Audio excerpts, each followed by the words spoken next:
So recently, I'm looking up a prepackaged protein drink online that was recommended to me. And I'm on this website and I see all the terms that I want to hear. It's gluten free, it's low carb, it's low calorie, it's high protein. Great, great, great. But I'm looking everywhere and I can't find the ingredient list. And that gets me suspicious. So I give up. I find the product on Amazon, find the ingredient list. And of course, I'm disappointed. I find the worst artificial sweetener, preservatives. But then the third ingredient on the ingredients list is propylene glycol, otherwise known as antifreeze. And I'm appalled. Do companies really need to, are they that desperate to have a creamy product that they have to make antifreeze the third ingredient? So propylene glycol is the chemical compound name for antifreeze.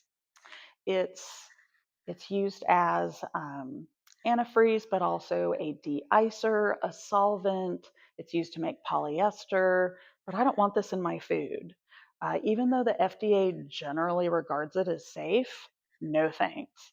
Well, then my husband says, well, Sonny, antifreeze is in ice cream. And I'm like, well, not in what I buy. So I start looking online at all the popular ice cream brands' ingredients list, and I don't find propylene glycol. And I'm like, well, that's weird. But then I find a disclaimer that says pretty much all ice cream contains antifreeze. So now I'm confused. I'm disgusted. I search online and I finally find a guideline that allows ice cream companies to put antifreeze in their ice cream and not mention it on the ingredients list.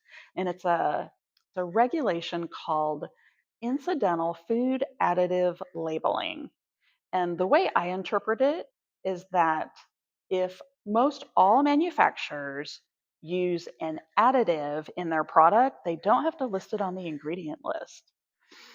And so now I'm disgusted. What if you're sensitive or allergic to propylene glycol? I guess no one cares. What's the point of having an ingredients list if you don't have to list the ingredients? Obviously, there's a reason they're not mentioning it and they don't want to admit it, right? Must not be super safe and good for you, right? Well, basically, it just makes me go back to I always recommend a whole foods diet, nothing that has an ingredients list, because obviously you can't trust it anyway.